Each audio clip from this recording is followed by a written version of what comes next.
Friends, welcome to my channel Drishti pharma. अब हम चलते हैं अपने नए सब्जेक्ट की तरफ, डी फार्मेसी के दूसरे सब्जेक्ट की तरफ। इससे पहले की जितनी भी वीडियोस हमने बनाई है उसमें आपको फार्मास्यूटिक्स के बारे में बताया, आप जा करके उन वीडियोस को देख सकते हैं। उसमें हमने अपना चैप्टर फर्स्ट कंप्लीट कर लिया है। अब हम चलते हैं अपने दूसरे सब्जेक्ट की तरफ। ये सब्जेक्ट बहुत ही ज़्यादा इम्पॉर्टेंट है। आपको जितने भी पैरामेडिकल कोर्सेज हो गए, एमबीबीएस हो गया, ये सब्जेक्ट इम्पॉर्टेंट है। एनाटॉमी एंड फिजियोलॉजी किसकी, ह्यूमन की। सब मतलब कहते हैं ना कि हर सब्जेक्ट्स में, हर कोर्स में ये क्यों है, क्योंकि इसी के लिए तो हम सारे सब्जेक्ट्स को पढ़ रहे हैं, सारे कोर्स को पढ़ रहे हैं। या इंटरनल बॉडी के बारे में कोई भी जैसे ड्रग ले रहे हैं, हमारे फार्मा में ही देखते हैं तो हम देखते हैं कि कौन से टिश्यू पे जा करके वो ड्रग काम कर रही है, कौन से सेल्स पे, कौन से ऑर्गन के लिए। तो उन ऑर्गन्स को पढ़ना भी तो बहुत जरूरी है, उनकी स्टडी करना भी तो इम्पोर्टेंट है। इसलिए इस सब्जेक्ट को आपको बहुत अच्छे से क्लियर करना है। आप 11th-12th की बायोलॉजी में भी पढ़कर आते हो तो आपके लिए ये ईजी हो जाता है पढ़ना। चलो देखते हैं ह्यूमन एनाटॉमी एंड फिजियोलॉजी। तो ये एनाटॉमी वर्ड क्या है, ये एनाटॉमी का मतलब क्या है। एनाटॉमी का मतलब कुछ नहीं है, एक डायसेक्शन किसका, बॉडी का। बॉडी स्ट्रक्चर, बेसिकली बोले तो स्ट्रक्चर पढ़ना, बॉडी के स्ट्रक्चर, बॉडी के पार्ट्स, उनके बारे में स्टडी करना ही क्या होता है, एनाटॉमी होता है। इसको देखो, study of structure of body, इसी को कहते हैं human anatomy. The branch of science that studies the physical structure of human body. इसमें हम फिजिकल स्ट्रक्चर जो होता है ह्यूमन बॉडी का, उसकी स्टडी करते हैं। अब एक और वर्ड है फिजियोलॉजी। इस फिजियोलॉजी का मतलब क्या है, अब तुम एक स्ट्रक्चर यानी कि बॉडी के पार्ट सबकी स्टडी कर रहे हो तो क्या देख रहे हो, उसमें उनकी वर्किंग भी तो देखोगे कि वो हमारा जो ऑर्गन है,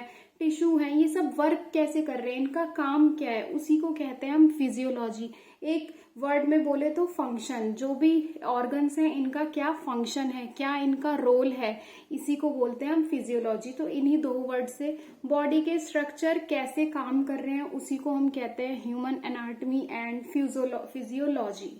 तो देखते फिजियोलॉजी क्या है। आप study of functioning of living things, यानी कि लिविंग ऑर्गन, लिविंग बॉडी, इसकी स्टडी करना, इसके जो भी फंक्शंस हैं उनकी स्टडी करना, ही क्या है, फिजियोलॉजी है। देखो, the branch of biology that deals with the internal working of living things including functions such as metabolism, respiration and reproduction. तो ये वही कह रहा है कि जो भी हमारे ऑर्गन्स हैं बॉडी के, तो उनकी स्टडी करना ही क्या है, फिजियोलॉजी है। अब उनकी स्टडी का वो ऑर्गन्स क्या क्या अपना काम करते हैं। देखो, जैसे कि हमारा गैस्ट्रो इंटेस्टाइनल ट्रैक है, स्मॉल इंटेस्टाइन है, स्टमक है, इसका रोल किस में हो गया, देखो डाइजेशन में। और ऑक्सीजन O2 का इनहेल, CO2 का एक्सहेल, ये रेस्पिरेटरी सिस्टम है, इसके लिए हमारा पूरा लंग्स जैसे, तो उसका वो काम क्या कर रहा है, रेस्पिरेशन का काम कर रहा है। डाइजेस्टिव ऑर्गन है हमारे, वो क्या, मेटाबॉलिज्म का काम कर रहे हैं। रिप्रोडक्शन, जो हमारा रिप्रोडक्टिव ऑर्गन है उसका फंक्शन क्या है, रिप्रोडक्शन का। तो यही है हमारी फिजियोलॉजी।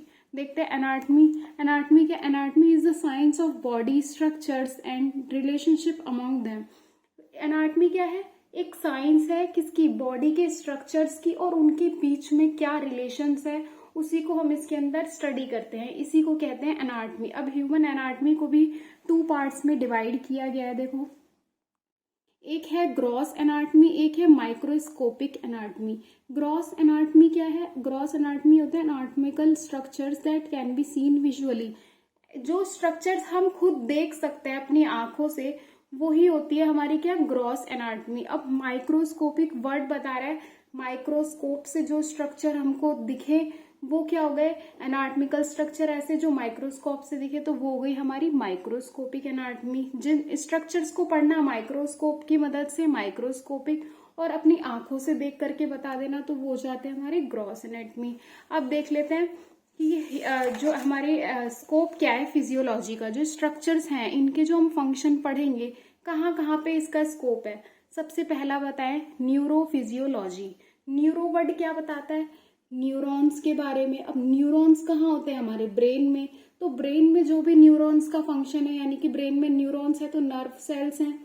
न्यूरॉन किससे बने, नर्व सेल से बने। तो वो क्या हो गए हमारे फंक्शनल प्रॉपर्टीज, क्या क्या हमारे नर्व सेल्स काम कर रही हैं वो पढ़ेंगे हम न्यूरोफिजियोलॉजी के अंदर। एंडोक्राइनोलॉजी, एंडो मतलब इनसाइड, क्राइनो मतलब सिक्रीशन, जो भी बॉडी में सिक्रीशन हो रहा है वो हमारी क्या हो गई एंडोक्राइनोलॉजी हो गई। लॉजी मतलब स्टडी करना। Hormones and how they are controls the body function, hormones की स्टडी करना ही क्या है एंडोक्राइनोलॉजी है। अब ये हो गया। इसके बाद हमारा कहाँ है और फिजियोलॉजी का स्कोप, कार्डियोवस्कुलर फिजियोलॉजी हो गई। कार्डियो वर्ड डिनोट करता है किसको, हार्ट को। तो यहाँ पे हम फंक्शंस, हार्ट कैसे काम करता है, कौन कौन सी आर्टरीज, वेंट्रिकल्स, इन सब के बारे में हम पढ़ते हैं। इसके अंदर ब्लड वेसल्स के बारे में पढ़ना, वीन्स की भी स्टडी करना। तो वो हो गया क्या कार्डियोवस्कुलर फिजियोलॉजी। इम्यूनोलॉजी यानी कि अब ये इम्यून वर्ड कहाँ पे आ जाता है, हमारे इम्यून सिस्टम की स्टडी को करना। जो भी बॉडी का एक डिफेंस मैकेनिज्म होता है, कोई एंटीजन बॉडी में आया तो उसके लिए एंटीबॉडीज बनती हैं, तो वो फाइट करती हैं जो भी फॉरेन सब्सटेंस है, तो वो हो गई उसकी स्टडी करना। कौन कौन से लिम्फोसाइट्स, टी लिम्फोसाइट्स ये उसमें पार्टिसिपेट कर रहे हैं हमारे, तो ये इम्यूनोलॉजी हो गई। उसके बाद क्या है रेस्पिरेटरी फिजियोलॉजी। रेस्पिरेटरी यानी कि अब इसमें हम क्या पढ़ेंगे, अपने लंग्स की स्टडी करेंगे, जो भी हमारा फंक्शन है ऑर्गन का उसकी स्टडी करना, रेस्पिरेटरी फिजियोलॉजी। फिर उसके बाद रीनल यानी कि किडनी, किडनी की स्टडी करना, functions of the kidney, kidney का क्या वर्क है, वर्किंग देखना पूरी, वो हो गई किडनी की। फिर उसके बाद एक्सरसाइज फिजियोलॉजी। अब एक्सरसाइज में हमारी क्या मसल्स वगैरह जितनी भी मस्कुलर एक्टिविटी होती है, एक्सरसाइज वो कैसे हमारी चेंज हो रही है, कैसे काम कर रही है, क्या फंक्शन है, उसकी स्टडी करना। उसके बाद पैथोफिजियोलॉजी। पैथो का मतलब होता है डिजीज, यानी कि डिजीज कैसे हो रही है बॉडी में, उससे हमारा कौन सा ऑर्गन है जो चेंज हो रहा है, तो उसकी स्टडी करना ही क्या है पैथोफिजियोलॉजी है। जैसे एग्जाम्पल हो गया हमारा changes in kidney function in diabetic condition, किसी को डायबिटीज हो गई है तो उसकी वजह से क्या क्या किडनी में चेंजेस आ रहे हैं, एक बीमारी की वजह से दूसरे ऑर्गन पे क्या फर्क पड़ रहा है, वही हो गई हमारी क्या पैथोफिजियोलॉजी। तो ये हो गया हमारा स्कोप फिजियोलॉजी का। अब आने वाली जितनी भी वीडियोस होंगी एनाटॉमी एंड फिजियोलॉजी में, तो हम उसमें अपना एक बार सिलेबस देख लेते हैं कौन कौन से चैप्टर की हमको स्टडी करनी है। फर्स्ट हो गया हमारा scope of anatomy and physiology. इसमें हमको पढ़ना है सबसे पहले जो शुरू करेंगे उसमें definition of various terms used in anatomy, उसको देखेंगे। फिर सेल का स्ट्रक्चर देखना है हमें क्या होता है, और वेरियस टर्म्स तो ये फिजियोलॉजी में जितनी भी थी ये हमने पढ़ ली। फिर उसके बाद सेल का स्ट्रक्चर, उसके क्या कंपोनेंट्स हैं, स्पेशल रेफरेंस किस पे देंगे हम, माइटोकॉन्ड्रिया को। ये हमारे लिए क्या है इंपॉर्टेंट है, तो इसको हम अच्छे से पढ़ेंगे। उसके बाद एलिमेंट्री टिश्यू है, स्केलेटल सिस्टम। ये सिलेबस आपका पीसीआई के अकॉर्डिंग है, फार्मेसी काउंसिल ऑफ इंडिया से अप्रूव्ड है जो हम आपको पढ़ा रहे हैं डी फार्मा में। उसके बाद एलिमेंट्री टिश्यूज के बारे में पढ़ना है, स्केलेटल सिस्टम। और इस यूनिट के भी, इस चैप्टर के भी नोट्स आपको प्रॉपर हमारे टेलीग्राम चैनल पे अवेलेबल हो जाएंगे। अभी हम देखते हैं सिर्फ कि इसके बारे में हमें जो पढ़ना है अपनी नेक्स्ट वीडियो में हम कवर करेंगे। तो ये देख लो पूरा सिलेबस है हमारा, और 2 पार्ट्स हैं, डाइजेस्टिव सिस्टम भी है और वो दूसरे पेज में, तो उसे बाद में देखते हैं।